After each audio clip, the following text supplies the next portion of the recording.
오늘 새벽에 하나님께서 우리에게 주신 말씀은 마태복음 6장 9절에서 13절의 말씀입니다. 페이지 수는 신약전서 7페이지입니다. 제가 여러분들에게 봉독해 드리겠습니다. 마태복음 6장 9절에서 13절입니다. 그러므로 너희는 이렇게 기도하라. 하늘에 계신 우리 아버지여, 이름이 거룩히 여김을 받으시오며 나라가 임하옵시며 뜻이 하늘에서 이루어진 것 같이 땅에서도 이루어지이다. 오늘 우리에게 일용할 양식을 주시옵고 우리가 우리에게 죄 지은 자를 사하여 준 것 같이 우리 죄를 사하여 주시옵고 우리를 시험에 들게 하지 마옵시고 다만 악에서 구하시옵소서. 나라와 건세와 영광이 아버지께 영원히 있사옵나이다. 아멘. 여러분, 오늘도 기도하셨나요? 보통 계속적으로 기도에 대해서 함께 말씀을 나누게 되는데, 우리가 보통 기도하게 되면 기도의 내용 속에는 과거나 아니면 현재의 기도의 내용들이 많이 있게 됩니다. 이를테면 일용할 양식을 주시옵고, 이 말은 오늘의 문제입니다.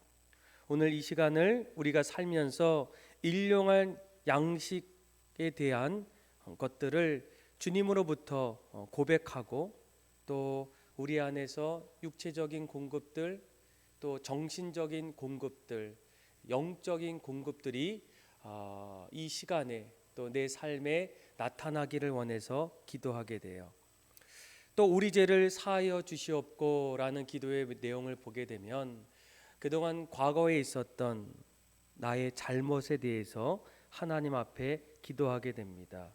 한번 저질렀던 잘못들 고칠 수도 없고 돌이킬 수도 없고, 그래서 끝나지도 않는 그런 자리에서 이제는 하나님 앞에 나의 과거에 잘못한 것들을 하나님 앞에 기도하게 됩니다.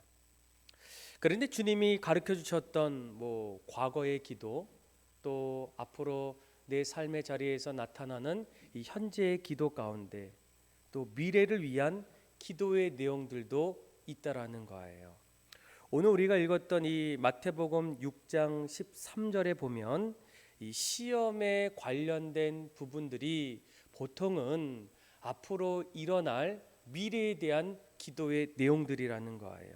본문에 사용한 이 시험이라는 단어는 원어로 보면 이 페이라스모스라는 겁니다.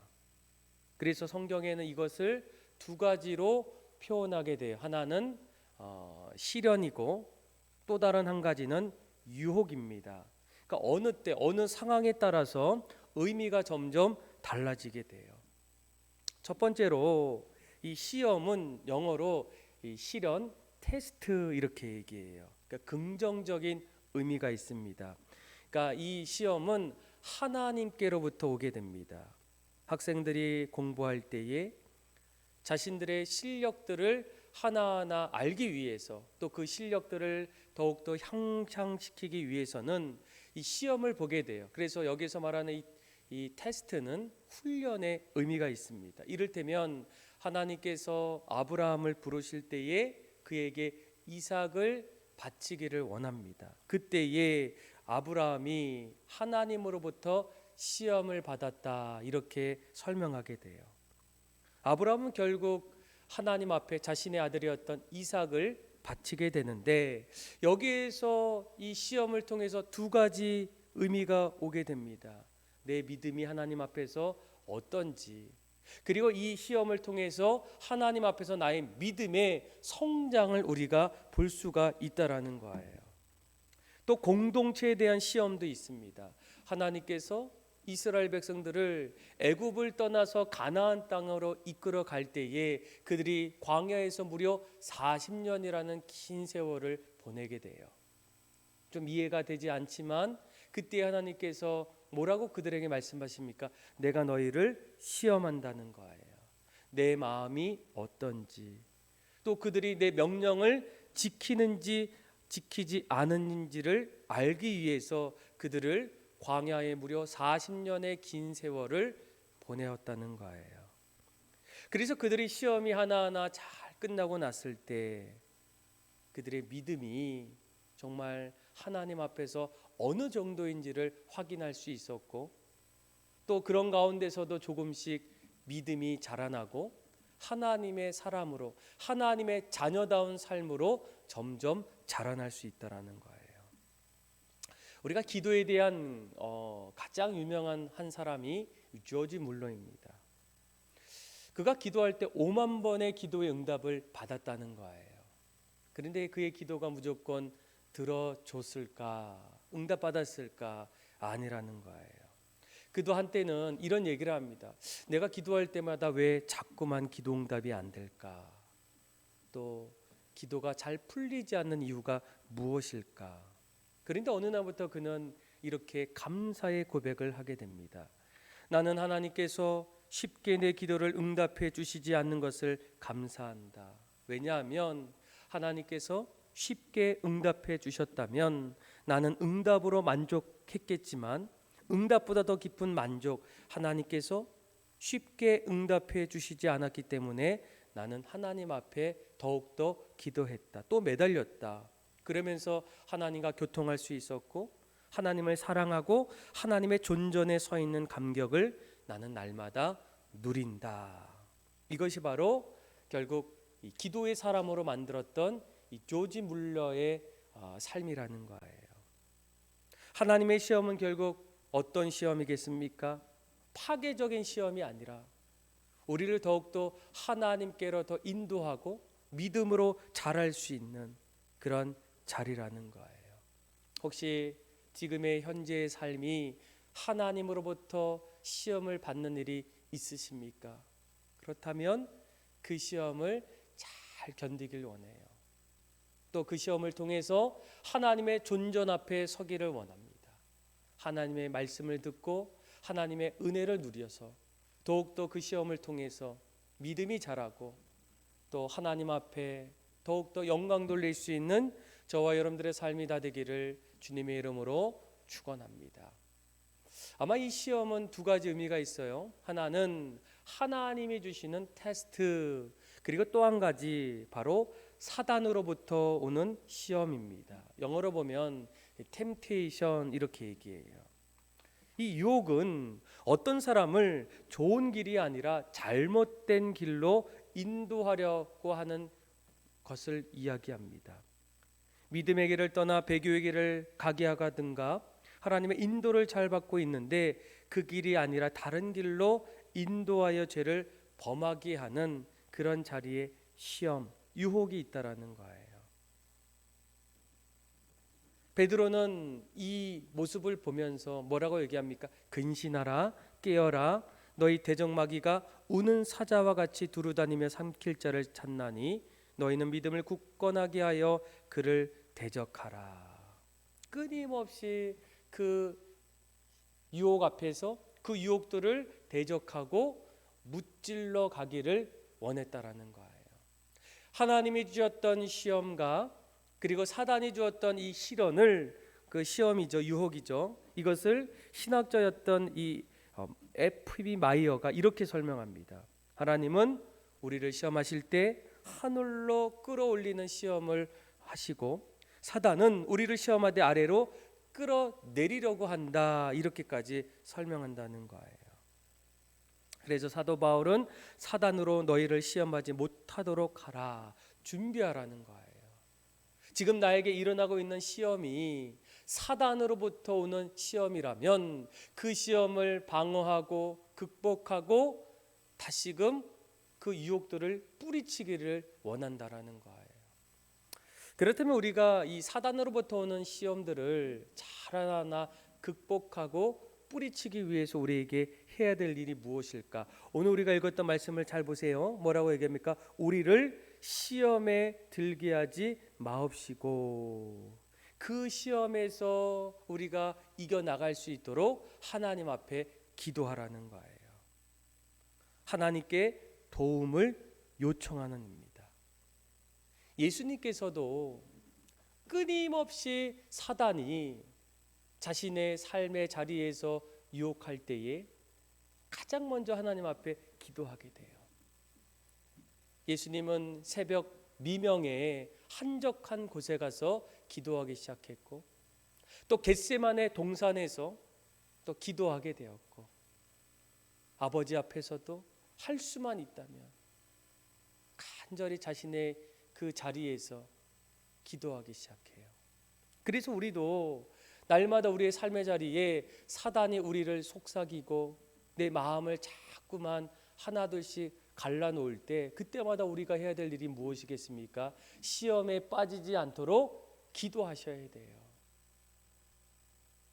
가끔씩 성도들이 목사님 시험에 들었습니다, 마음이 어려워요. 그럴 때마다 우리가 해야 될 일은 물론 뭐 여러 가지 도움도 필요하겠지만 주님 앞에 기도하는 일이에요. 그래서 그 기도를 통해서 내 마음이 다시금 강해지고 굳건해지고 나눠지기보다는 다시금 새로운 마음으로 하나님이 주시는 그 은혜를 통해서 그 시험들을 하나하나 이겨나갈 수 있는 저와 여러분들의 삶이 되기를 원합니다. 그리고 또 한 가지는, 아마 우리가 약점들이 참 많이 있어요. 보통 우리가 아킬레스건 이렇게 얘기할 때 누구라도 약점이 없는 사람들이 어디 있겠습니까?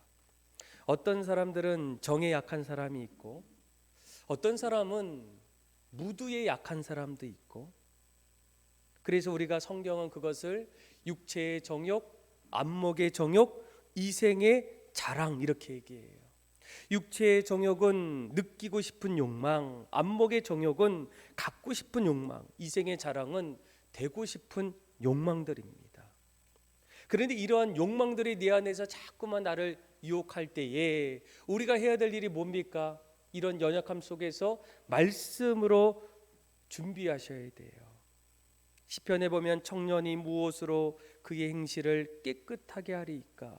다만 주의 말씀을 따라 삼갈 뿐이이다. 내가 주께 범죄치 아니하려 하여 주의 말씀을 내 마음속에 두었나이다. 이렇게 말씀하고 있어요. 예수님께서 광야에서 사단의 시험을 받을 때 뭐라고 얘기합니까? 주의 말씀으로 이기셨다라는 거예요. 그래서 성경을 보고 나서가 아니라 기록되었으되라고 하면서 하나님의 말씀으로 사단을 이기게 됩니다. 세 번째로 우리가 이 유혹에서 이길 수 있는 또 한 가지는 바로 성령 충만한 삶이라는 거예요. 성령님이 내 삶을 붙잡아 주실 때 이제는 성령님이 내 삶을 이끌어 가셔요. 갈라디아에서 보게 되면 내가 이르노니 너희는 성령을 쫓아 행하라, 그리하면 육체의 욕심을 이루지 아니하리라. 성령의 소욕과 육체의 소욕은 서로 대적합니다. 성령이 나를 이끌어 갈 때 육체의 소욕은 점점 내 안에서 멀어지기 시작한다는 거예요. 내가 이 땅을 살아갈 때 때로는 사단이 나를 무너뜨리고 내 마음을 흔들어 놓고 또 여러 가지 욕심을 통해서 자꾸 우리의 삶이 주님 앞에 조금씩 멀어질 때 우리는 무엇보다도 오늘 예수님께서 우리에게 가르쳐 주셨던 시험에 빠지지 않도록 기도하시고 또 말씀으로 내 마음을 붙잡아 주시고 성령께서 나를 자꾸만 하나님의 마음으로 이끌어 갈 때 시험에서 이길 수 있고 날마다 하나님의 믿음의 사람으로 그렇게 승리하며 살아갈 수 있는 저와 여러분들의 삶이 다 되기를 주님의 이름으로 축원합니다. 오늘도 주님의 말씀으로 기도 생활로 또 주님 앞에 성령 충만함으로 오늘 하루도 승리할 수 있는 저와 여러분들의 삶이 다 되기를 주님의 이름으로 축복합니다. 기도하겠습니다. 하나님 아버지, 우리의 인생 속에는 날마다 찾아오는 시험들이 있습니다. 오늘도 있고 내일도 있고 앞으로도 찾아올 때마다 가장 먼저 주님 앞에 기도하게 하여 주셔서 시험에 빠지지 않도록 기도하며 성령 충만하며 말씀으로 우리의 삶을 주님께서 기뻐하시는 삶으로 한 걸음 한 걸음 내딛게 하여 주옵소서. 오늘도 날마다 주님과 동행하는 삶이 되기를 간절히 원하오며 사랑에 많으신 예수님의 이름으로 기도드립니다. 아멘. 다 같이 주기도문 함으로 예배를 마치겠습니다. 하늘에 계신 우리 아버지, 아버지의 이름을 거룩하게 하시며 아버지의 나라가 오게 하시며 아버지의 뜻이 하늘에서와 같이 땅에서도 이루어지게 하소서. 오늘 우리에게 일용할 양식을 주시고 우리가 우리에게 잘못한 사람을 용서해 준 것 같이 우리 죄를 용서하여 주시고 우리를 시험에 빠지지 않게 하시고 악에서 구하소서. 나라와 권능과 영광이 영원히 아버지의 것입니다. 아멘. 계속적으로 기도합시다.